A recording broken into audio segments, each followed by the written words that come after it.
The Battle of the Little Bighorn, also known as the Battle of the Greasy Grass to the Lakota Sioux and other Plains Native American tribes, was fought on June 25, 1876, near the Little Bighorn River in what is now the state of Montana.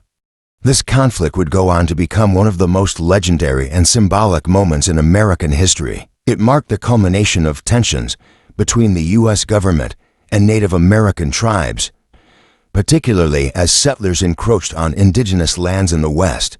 The battle's significance grew over time, earning the nickname Custer's Last Stand due to the dramatic defeat suffered by Lieutenant Colonel George Armstrong Custer and his 7th Cavalry Regiment. Custer and his forces, underestimating the strength and unity of the Native American warriors, found themselves at a severe disadvantage.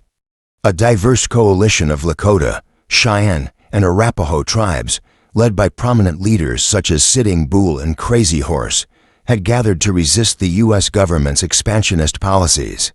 The Native American forces, numbering in the thousands, mounted a fierce and coordinated attack that overwhelmed Custer's battalion. Despite his reputation as a brave and skilled officer, Custer's tactical errors, including dividing his forces into smaller groups, proved disastrous. His command was wiped out almost entirely in a matter of hours, and Custer himself was killed in the fighting. The Battle of the Little Bighorn had far-reaching consequences.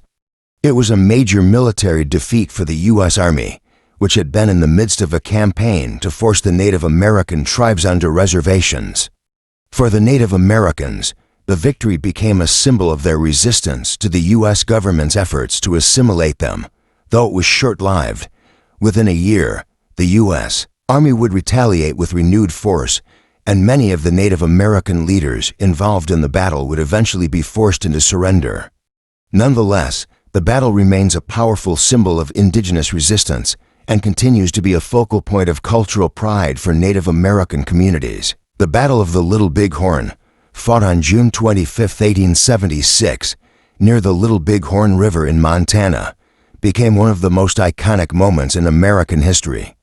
It was the result of rising tensions between Native American tribes and the U.S. government, sparked by factors such as westward migration, the discovery of gold in the Black Hills, and the government's push to forcibly relocate tribes onto reservations. Before the Civil War, the Great Plains had been home to numerous Native American tribes, but with the expansion of railroads, new territories for settlement, and increasing pressure for land, the U.S. government began to view the region as vital to the nation's future. Custer's forces, underestimating the strength and unity of the Native American warriors, found themselves surrounded and overwhelmed by a coalition of Lakota, Cheyenne, and Arapaho tribes, led by prominent leaders like Sitting Bull and Crazy Horse. This decisive Native American victory at the Battle of the Little Bighorn, though ultimately short-lived, became a symbol of resistance against U.S. expansionist policies.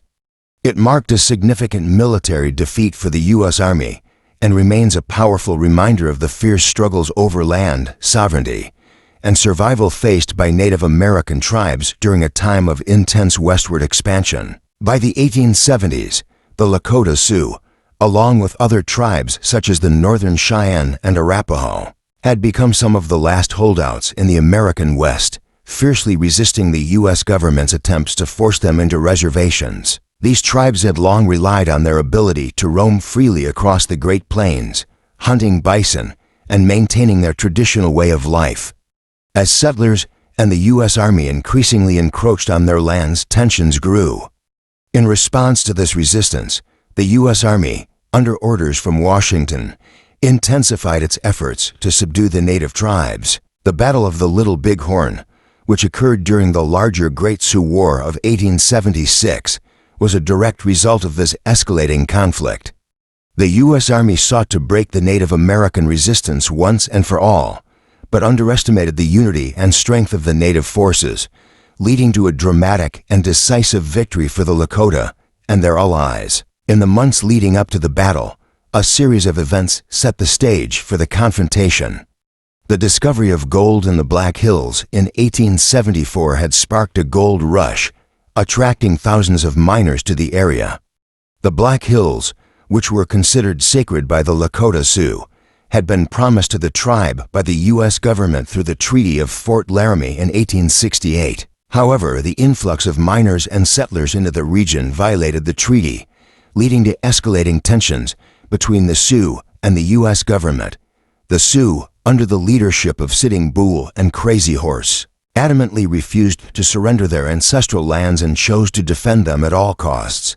As these tensions grew, the U.S. Army, led by General George Crook, Brigadier General Alfred Terry, and Lieutenant Colonel George Armstrong Custer, was tasked with subduing the native resistance and forcing the tribes onto reservations. The stage was set for a final showdown, as the U.S. military aimed to break the strength of the Sioux and their allies in the region. Custer's 7th Cavalry, stationed near the Little Bighorn River, was sent to engage the native forces, unaware of the massive size of the tribal encampment they would face. Meanwhile, Sitting Bull and Crazy Horse prepared their warriors for a fight that would not only protect their land, but also preserve their way of life. The Battle of the Little Bighorn was about to unfold, and it would leave a lasting mark on both Native American and U.S. history. Lieutenant Colonel Custer, a controversial figure in American military history, was tasked with leading a portion of the U.S. Army forces into the region to find and engage the Lakota Sioux and their allies. Custer's 7th Cavalry Regiment, known for its distinctive blue uniforms and cavalry tactics, was considered one of the elite units of the U.S. Army. However, Custer's impulsive and often reckless nature, combined with his underestimation of the strength and strategic capabilities of the native forces, would ultimately lead to disaster. On June 25, 1876, Custer divided his forces into several smaller groups, believing he could quickly overwhelm the Sioux and their allies. This decision, however, proved fatal, as he failed to recognize the size of the Native American encampment and the well-coordinated resistance he would face. As a result, Custer and his entire command were surrounded and overwhelmed by the united forces of the Lakota Sioux, Cheyenne, and Arapaho warriors. On the day of the battle, Custer and his forces encountered a massive and well-coordinated group of native warriors near the Little Bighorn River. The native forces, estimated to be between 1,500 and 2,000 strong, were led by Sitting Bull, the spiritual and political leader of the Lakota Sioux, and Crazy Horse, a brilliant military tactician known for his ability to outmaneuver and strike swiftly. In contrast, Custer's force consisted of about 600 men, far fewer in number, and not prepared for the overwhelming resistance they would face. Despite having superior weaponry, including repeating rifles, Custer's troops were quickly overwhelmed by the sheer numbers, strength, and tactical ingenuity of the native warriors. The battle itself was brief but intense, with Custer and nearly all of his men being killed in the fighting. Custer's failure to properly assess the size and strength of the Native American force, coupled with his impulsive decision to attack without waiting for reinforcements, sealed the fate of his regiment and marked the beginning of the end for the military's efforts to subdue the Sioux. The victory at the Little Bighorn was a monumental achievement for the Native American forces, as it marked one of the few occasions in which a coalition of tribes successfully defeated the United States military. The battle became a symbol of Native American resistance, not just to the U.S. Army, but to the broader encroachment of settlers and the U.S. government.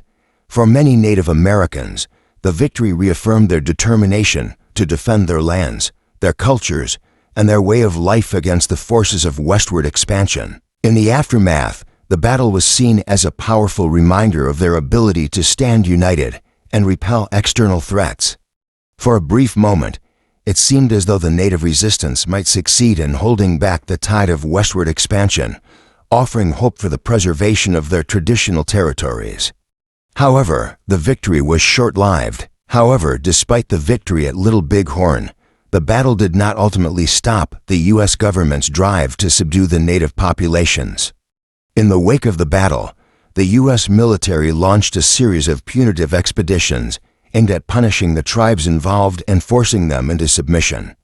These expeditions, along with a brutal winter campaign, gradually wore down the native resistance. The tribes, though victorious in battle, found themselves outmatched by the overwhelming military and economic power of the U.S. government.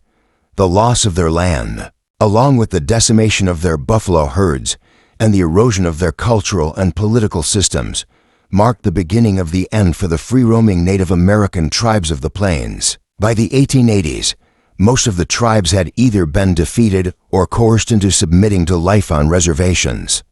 The U.S. government continued its policy of forced assimilation, aiming to eliminate Native American cultures and integrate them into mainstream American society, effectively ending their way of life as they had known it. The Battle of the Little Bighorn, while a temporary victory for the Native American tribes, became a tragic turning point in the history of the American West. Though it represented a moment of triumph for the Lakota Sioux and their allies, it did little to alter the course of history. The battle is remembered as a symbol of resistance against oppression, encapsulating the resilience of Native American peoples in the face of overwhelming adversity. It remains a powerful reminder of the cultural and political struggles they endured during the period of U.S. expansion. For the United States, the defeat of Custer was a moment of reflection on its policies toward Native Americans, but it would take many more years, decades. In fact, before any meaningful changes were made to address the injustices and hardships inflicted upon these communities. The legacy of the Little Bighorn, however, lives on as a reminder of the indomitable spirit of Native American resistance and the long history of their fight to protect their land, culture, and identity. In the years following the battle, Custer became a martyr for the U.S. government, his death symbolizing the nation's resolve to conquer the frontier. His legacy was mythologized as a heroic stand, though it was largely a tragic miscalculation. Meanwhile, Native leaders like Sitting Bull and Crazy Horse continued to fight for the survival of their people, though they faced overwhelming odds. The story of the Battle of the Little Bighorn has been immortalized in American history, literature, and film, becoming a powerful narrative that reflects both the valor of the Native American resistance and the dark realities of U.S. expansionism. It remains a critical point of reflection on the complexities of colonialism, the struggle for Native American sovereignty, and the enduring legacy of resistance that continues to shape the history of the American West.